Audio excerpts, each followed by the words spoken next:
आज 2% ऊपर खुलने की संकेत दे रहा है। 27 रुपए के बेहद करीब है और 2700-2800 वाली जो रेंज है इसके बीच में कहीं ना कहीं जाकर स्टॉक कई बार अटकता हुआ दिखा है। क्या इस बार ये पार करेगा, ये एक बड़ा सवाल है। लेकिन रिलायंस रिटेल के बायबैक का मामला क्या है, क्यों इतना ये पेचीदा है, क्यों इसकी इतनी चर्चा हो रही है, ये समझाने के लिए हमारे सहयोगी सौमित जुड़ गए हैं। सौमित बताइए, क्यों इतनी आखिर चर्चा इतनी क्यों है और ये जो कदम उठा रही कंपनी, इसके पीछे मोटिव क्या है? जो मोटिव है कंपनी का वो तो यही है कि जो रिलायंस रिटेल में कुछ पब्लिक शेयर होल्डर्स बच गए, करीब 34 लाख है, 0.07% स्टेक है, काफी माइनॉरिटी स्टेक अगर आप देख सकते हैं अनलिस्टेड स्पेस पे। एग्जैक्टली ये तो उनको एग्जिट ऑप्शन देने के लिए अब ये शायद इसलिए इशू किए थे क्योंकि कंपनी ने कुछ ESOP ऑप्शंस दिए थे एम्प्लॉयज को, फिर उन्होंने शायद प्राइवेट मार्केट में उसको ट्रेड किया होगा। तो अभी एग्जैक्टली शेयर होल्डर्स कौन है वो पता नहीं, बट काफी माइनॉरिटी स्टेक है अराउंड 0.07% और उसके लिए कंपनी दे रही है 1362 रुपीज पर शेयर। अब ये कंपनी इसलिए दे रही है क्योंकि वो एक एग्जिट ऑप्शन प्रोवाइड करना चाहती है इन शेयर होल्डर्स को। अगर आप देखेंगे तो 2019 में कंपनी ने पहला अटेम्प्ट किया था जब वो ये एग्जिट ऑप्शन प्रोवाइड करना चाहती थी, बट उस टाइम पे वो सक्सेसफुल नहीं हुआ। अब जो होल्डिंग अभी जो कंपनी की स्ट्रक्चर बन गई है उसमें अगर आप देखेंगे तो रिलायंस इंडस्ट्रीज करीब 85% स्टेक ओन करती है रिलायंस रिटेल वेंचर्स में, और रिलायंस रिटेल वेंचर्स ओन करती है 99.93% स्टेक इन रिलायंस रिटेल। तो अगर आगे जाके कभी फ्यूचर में जो रिटेल आर्म है रिलायंस इंडस्ट्रीज का वो अगर लिस्ट भी होता है मार्केट में तो रिलायंस रिटेल वेंचर्स होगा और रिलायंस रिटेल नहीं, इसीलिए ये एग्जिट ऑप्शन दिया जा रहा है इन शेयर होल्डर्स को।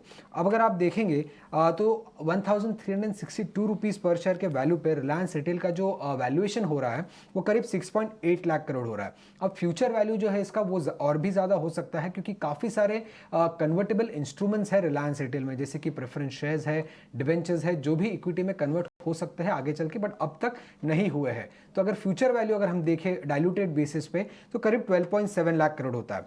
बट ब्रोकरेजेस जो पूरा रिटेल आर्म है जिसमें रिलायंस रिटेल के ऑफलाइन स्टोर्स आ जाते हैं, ई-कॉमर्स बिजनेस आ जाता है और जितने भी सारे एक्विजिशंस कंपनी ने 2020 से लेके अब तक किए हैं वो भी आ जाते हैं। तो इन सब का वैल्यूएशन जो ब्रोकरेज ऑन एन एवरेज दे रहे हैं वो सिर्फ 9.2 लाख करोड़ है। और अगर आप वैल्यूएशन देखेंगे तो 2019 में जब पहला एग्जिट ऑप्शन दिया था तभी रिलायंस रिटेल का जो बिजनेस था वो 2.8 लाख करोड़ पे वैल्यू हो रहा था।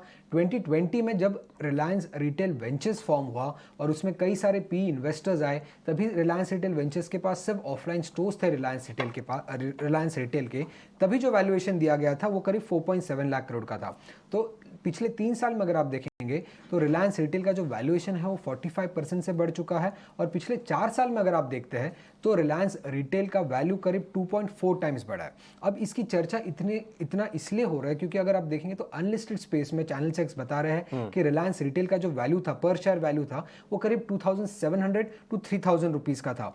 अब इस वैल्यू पर अगर आप रिलायंस रिटेल की वैल्यू देखते हैं एंटायर कंपनी की तो करीब 15 लाख करोड़ की हो सकती है। ये काफी ज्यादा है क्योंकि अगर रिलायंस इंडस्ट्रीज की वैल्यूएशन आप देखेंगे तो करीब 18 लाख करोड़ के आसपास है। तो अगर आप देखेंगे तो ये कई मिसमैच हुआ था वैल्यूएशन में, काफी ज्यादा वैल्यूएशंस इन सिंक नहीं थे कंपनी के साथ सामने। और एनालिस्ट का भी मानना ऐसा है कि रिलायंस में रिलायंस रिटेल वेंचर्स का वैल्यूएशन ज्यादा इंपॉर्टेंट है क्योंकि वही कंपनी है जो आगे जाके लिस्ट होगी, रिलायंस रिटेल नहीं। इसलिए अगर आप देखेंगे तो प्रॉपर मार्केट डिस्कवरी वैल्यू नहीं होती है अनलिस्टेड स्पेस में, इसलिए ये शायद नुकसान कई सारे इन्वेस्टर्स को हो सकता है जिन्होंने लिया होगा प्राइवेट स्पेस में रिलायंस रिटेल के शेयर्स। समेत नुकसान 2.5 गुना पर भी।